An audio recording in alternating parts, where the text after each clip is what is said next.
Okay, so in my basement, I have put together this very large Mars Hydro tent, and it is an 8-foot by 8-foot tent. And what I've done here is I've got all the shelving from IKEA. It's much cheaper from IKEA than it would be like Amazon or anywhere else because these metal wire racks can get pretty expensive, but IKEA had a great price for them.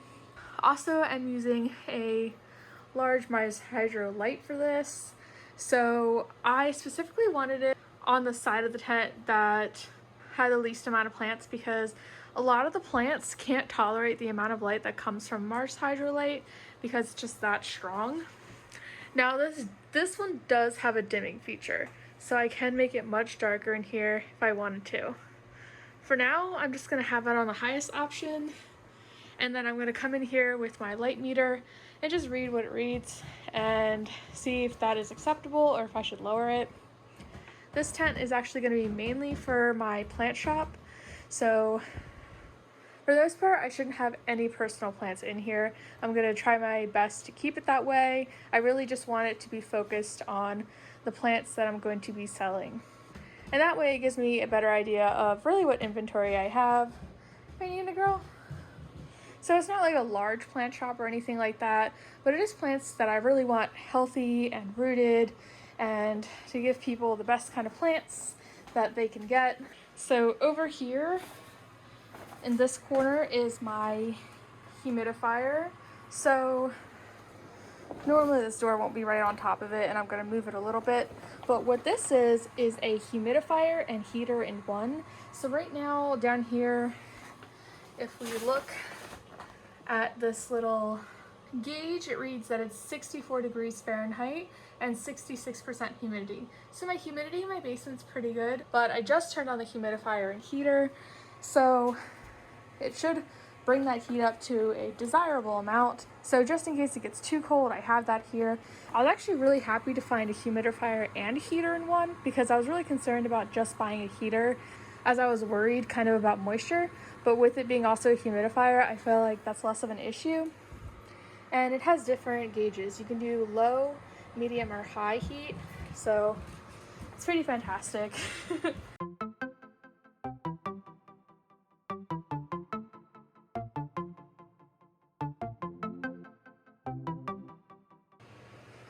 Okay, so I'm going to be doing a little bit of a light meter test right now. A few feet below the light, it's reading at almost 3,000 foot candles, which is extremely high. Over here, it's at 1,100, which is still very high. 531, it's pretty good. More acceptable, 400.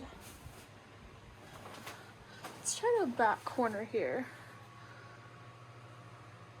Even the back corner still has around 130-ish foot candles, which is still good. Like, it's not the worst. Certainly, like, tolerance for plants, especially aeroids, they can be pretty good with that light level. Might just be me blocking it in some parts because if I stand back and just put the light meter like this, we're getting about 170. And even in front of this Monstera here, so it's reading 300, which you can't see because if I go in front, it automatically drops to 150 because I'm blocking a bit of the light. So 300 foot candles in front of these Monsteras is really good. So if we just kind of passively lay it right there, we have it reading about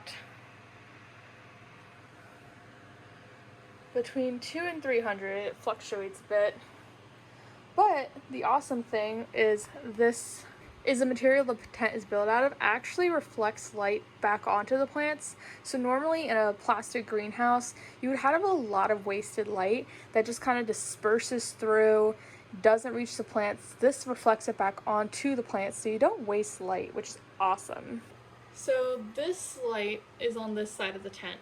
So everything on this area is getting very good amounts of light. Right here, they're gonna get the highest. I would say that's a medium, and that's a more low light situation, but it's still not the lowest amount of light you would get. Honestly, I would say it's pretty awesome. And even the plants actually that would be right here would probably receive medium light as well. So if we put the meter just laying right here, we have between 400 and 500 foot candles, which is amazing. So when you're putting a tent together like this, it's important with plant placement. Right next to the light, like I said, it's going to be that highlight plant. The back of your tent or the farthest away area from the light is going to be your lower light plants. But 300 foot candles is not that low of a light. It's still really good. Let me just show you an example of the reflective technology. So normally when you turn this light meter away from the light, you're going to be reading probably no light at all, if anything a few foot candles, but we're still getting about 150 foot candles just facing the wall, which is awesome. So this variegated Adansonii, while it's getting extreme amounts of light, I found that they really love higher light levels. Now, 1,000 foot candles is a ton of light.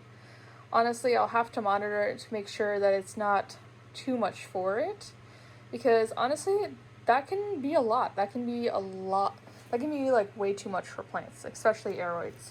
But if you look at this plant, the browning leaves here are when I had it in a terrarium that had only a few 100-foot candles. So it wasn't happy until I put it into my plastic greenhouse, which had much higher light levels and had a Mars Hydro light. Also, can we take a moment to just appreciate this variegation and how absolutely gorgeous it is? It's like the perfect blend of green, white, and yellow. It's just absolutely gorgeous. And I've noticed in higher light situations it will get more white, but in lower light it'll get a bit more yellow. So something to think about with your variegated Adansonii. But in general, when it comes to light, you're really just gonna have to watch your plants and make sure they don't get too much light. So see if they start to have any adverse consequences and adjust the lighting situation if needed. So let's say you had these lights that were showing light, like bleaching, too much light. You could just take the dimmer of this light and dim it and it'll get darker, right? But in that essence, you're really making it much worse for the plants in the back. If the plants in the back can't tolerate that, you're going to have to add an additional light in this tent in the area that's farther away from your other grow light.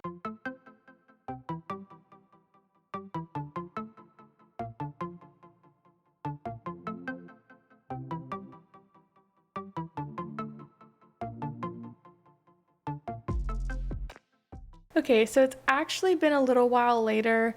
I don't know how much time has actually passed, but I'll put it down below. And I kind of just wanted to give you an additional little update in this video. So as you can see, I did add additional lights since I was no longer using my Mars Hydro lights upstairs in the other grow tents because I now have this one. I decided to use them here just to give these guys over here optimal light and the ones in the back.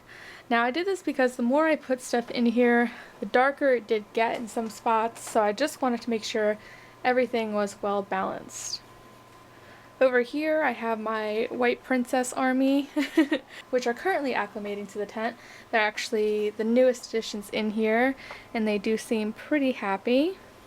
So I think all of them actually have new growth, which is great. So if you take a look at my monsteras on this side, you'll see everyone looks pretty lush, and yeah, so everyone's been pretty happy in here. We're all growing really well, which I'm really happy with. The only thing that I wish was currently different in here, which I am working on, is the humidity situation. So I have the humidifier from last time, which is the heater humidifier, but it does eat a lot of humidity as well. So it's great about putting humidity back out, but it doesn't put enough back out that it consumes. So I added this guy in here, but it's just not enough. And even running this little guy 24/7 and filling him up twice a day, it's not enough humidity. Our current humidity is crap. For the grow tent, I wanted it to be fantastic, and it is reading 51% humidity. So I'm honestly really thrilled everyone's still been growing in that humidity. So what I'm gonna do is actually build my own humidifier, and I'm gonna be making a video about it. So I'm gonna be using products from House of Hydro, and I'm actually so excited to finally have really good humidity levels in here. But the great part is my plants currently just don't seem to mind. I apologize how dark it was in that, but I realized I had my camera set to a darker setting for some reason. I can't remember why that was, but everyone looks so good.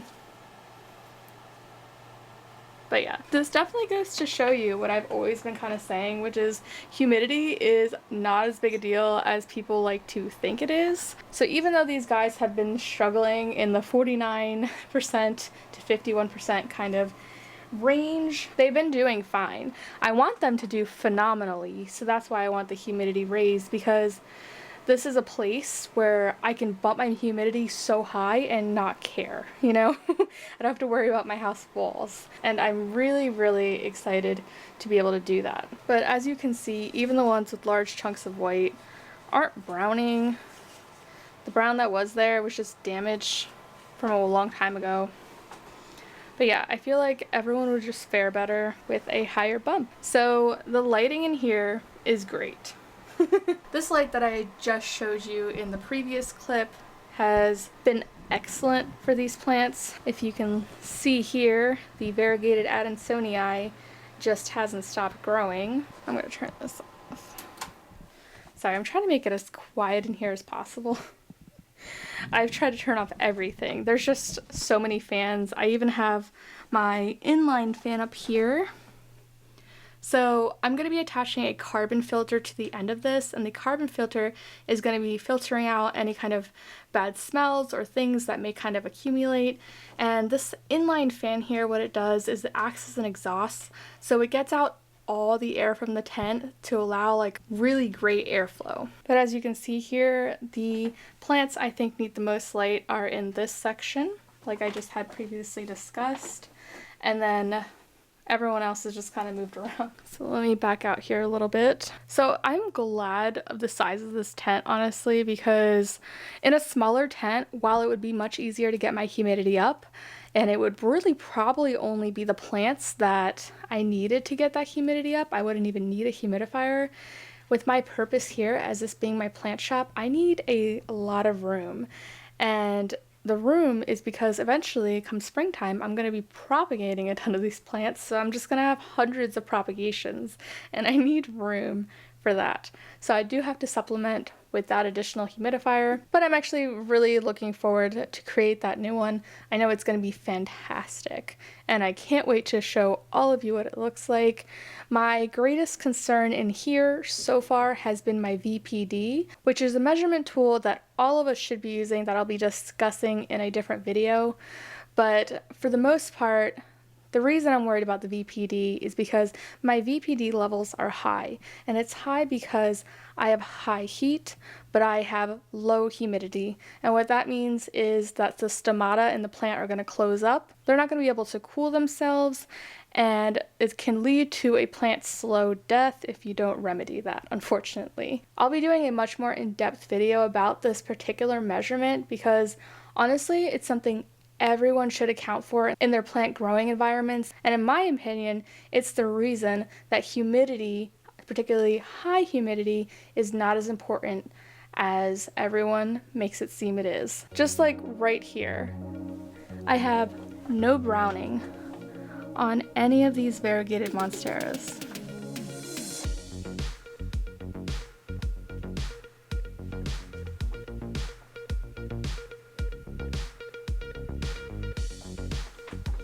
Like even the ones with these really high whites in their leaves are perfectly fine.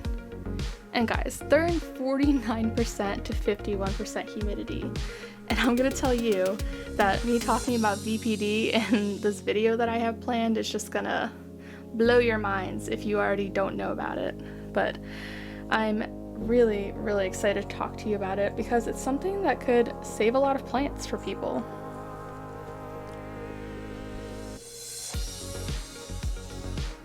But honestly, I could really talk to you forever about this, but I'm gonna end this video here. Wish you all a very happy holiday season, and I can't wait to show you all of the content that I have planned, because I promise you there's gonna be some really good stuff. Thank you so much for watching.